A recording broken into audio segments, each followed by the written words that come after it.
What is going on, YouTube? So coming back today with another college football video, and with it being July 25th, we're really creeping up on the start of college football season. Only 32 days away until the first game, Cal against Hawaii, and the first major top 25 poll comes out on July 30th, and that is the Amway Coaches Poll. So I wanted to do not what my top 25 would be or is. I've done 2 top 25s already. So, gonna do my prediction for the Amway Coaches Poll, what I think it's gonna look like, what I think you should be able to expect from the Amway Coaches Poll, where the teams will be, and why. So, before I get into it, as always, the entire list of 25 will be in the description below. So, let's jump right into it. So, at number 25, we got the Washington State Cougars out of the Pac-12. So, 25 was actually a little bit difficult for me to come up with just because I'm not doing a 5 outside for this video.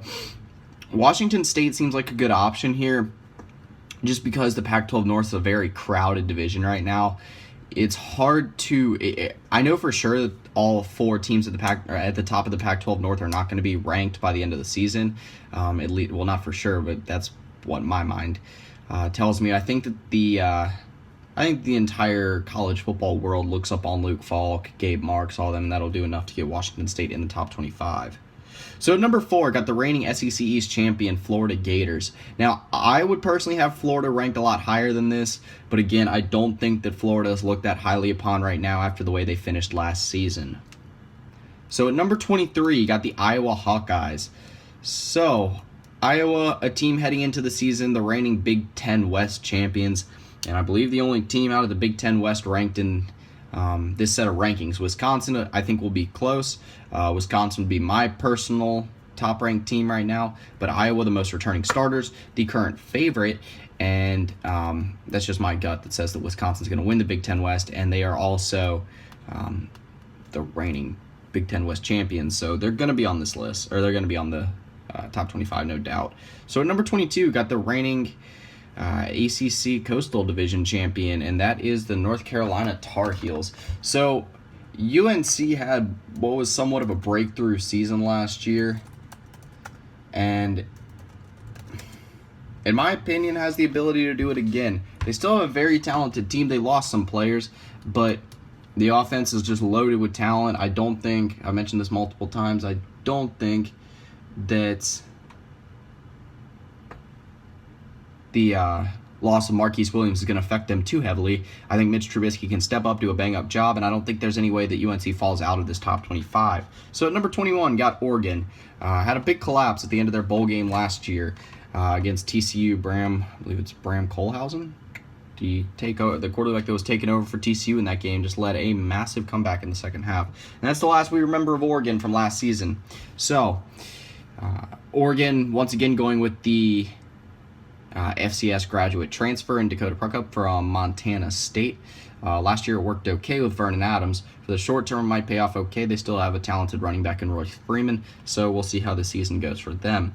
At number 20, got the Washington Huskies, a team that's got a lot of build-up heading into 2016, and I like them as a contender, maybe a sleeper contender for the college football playoff this year.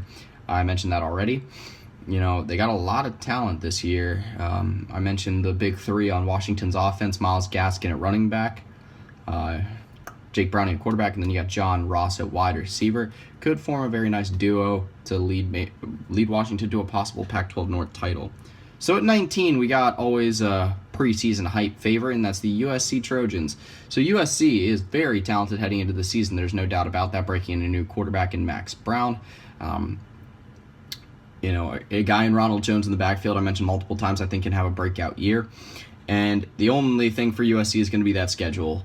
You know, USC was a team that was 8-5 last year heading into a bowl game and was still ranked. So USC will stay in the top 25 for preseasons as long as they're even semi-talented, and they are.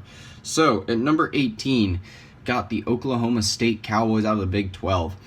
So returning 17 starters. should be a good season. Schedule lines up not as easy as last year in the conference, but they do land a Power 5 opponent at home this year, which can help them out. So, at number 17, got the Louisville Cardinals, a team that's expected to dramatically improve this season. Lamar Jackson, heading into his second year after a big bowl win against Texas A&M, should be able to propel Louisville at least to being a somewhat sleeper team in the ACC Atlantic Division. They are right now below Clemson and Florida State, but a lot of people believe that they might be able to pull off an upset against one of those teams.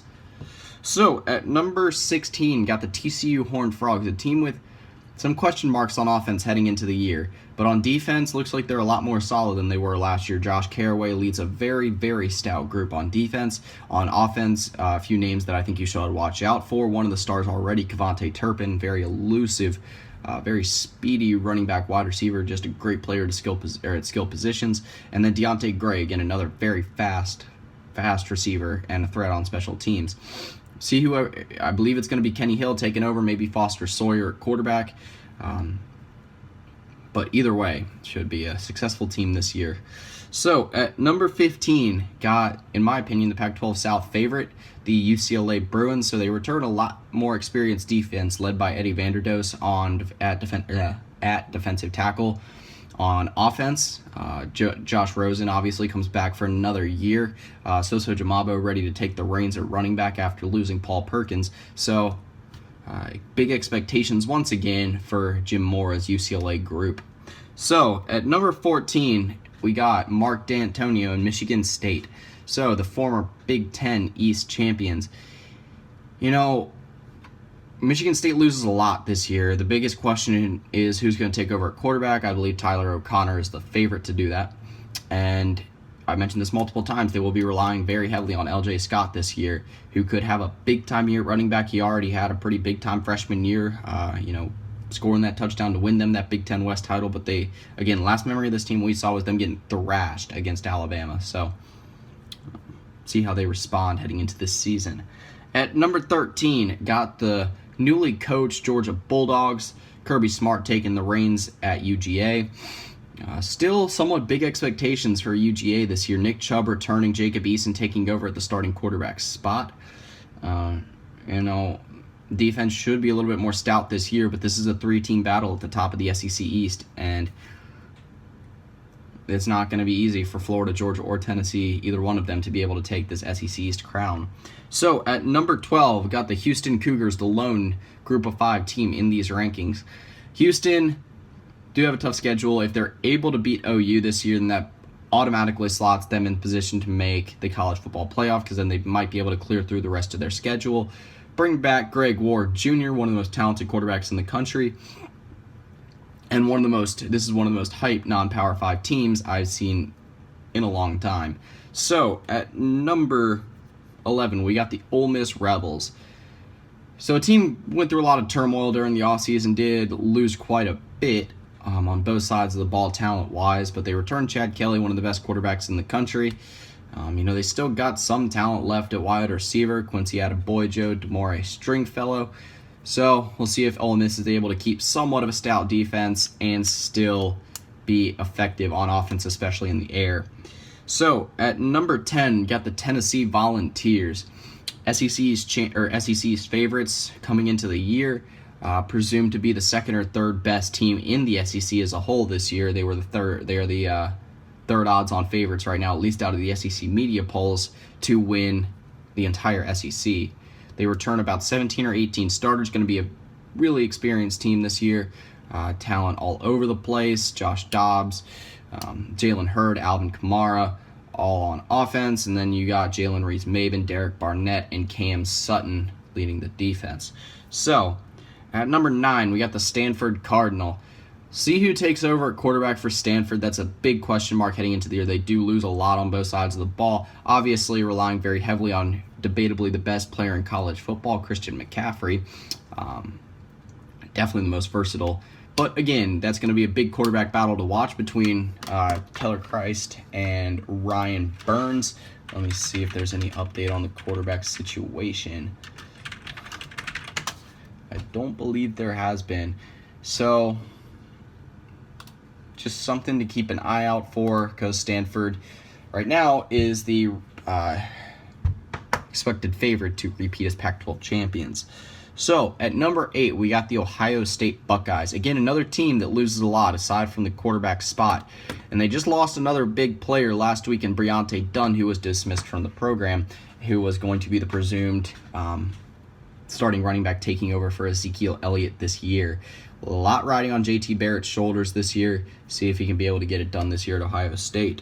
So at number 7, got the LSU Tigers. Now, I've voiced my concerns about the LSU Tigers in the past. Again, I wouldn't have them ranked this high. They got to prove to me that they can have a strong passing game this year. But nonetheless, they are one of the most talented teams in the country. There's no doubt about that. So much talent on both sides of the ball. If they can learn how to pass the ball, then this will be one of the most dangerous teams in the country, in my opinion. Then they easily become a top 5 team. So at number 6, got the Notre Dame Fighting Irish. Again, I wouldn't have them ranked this high, but always a preseason hype favorite. They're definitely going to be secured at the quarterback spot. Still got, again, another one of the big quarterback battles going on between Deshaun Kaiser and Malik Zaire. We'll see what happens with that. Taron Bolston comes back for what is probably his final year. Injured all of last year.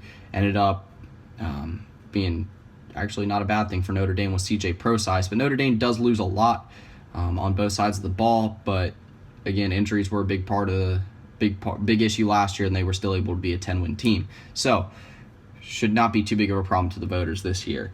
So at number 5, we got the Michigan Wolverines, and a team that I'm ready to watch this year. There's no doubt about that. Again, another team that's still trying to figure out their quarterback situation. I'm assuming Wilton Spate and John O'Korn are the presumed favorites for the starting spot. Again, I don't think a starter's been named yet. Shane Morris is still in the running, but yeah, it's still pretty much an open battle right now. So, again, something else to keep an eye on. So, number 4, we got the Florida State Seminoles. Again, very, very talented team as we're waiting to see what happens with the 2016 coaches poll rankings. Josh Sweet, Derwin James leading the defense. See what happens at quarterback, who takes over. DeAndre Francois, Sean McGuire, JJ Constantino. See who ends up taking the job. Dalvin Cook, obviously one of the best running backs in the country. Travis Rudolph, one of the more underrated wide receivers in my opinion. So again, a team that's definitely a legit threat for the college football playoff this year and a legit threat to dethrone Clemson in the ACC. So at number 3, we got the Oklahoma Sooners, and the overwhelming favorite to win the Big 12 right now. They return Baker Mayfield at quarterback, two-headed monster in the backfield between Joe Mixon and Samaje Perine. D.D. Westbrook will be expected to step up at wide receiver this year, and we'll see what happens with the whole Jordan Thomas situation on defense. He's had some arrest problems during the offseason. I don't know if he will be suspended or kicked off. I presume not, but again, something to watch out for. Steven Parker, another big name to watch out for at safety for OU. So at number 2, we got the Clemson Tigers. And a team that, while they do lose a lot on defense, will have one of the most talented and electrifying offenses in the country, led by Deshaun Watson. In my opinion, the best player in the country, and just obviously the best quarterback.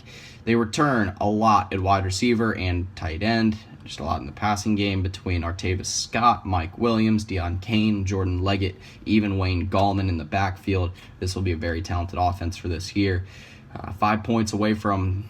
Actually, I guess technically 6 points away from a national championship last year.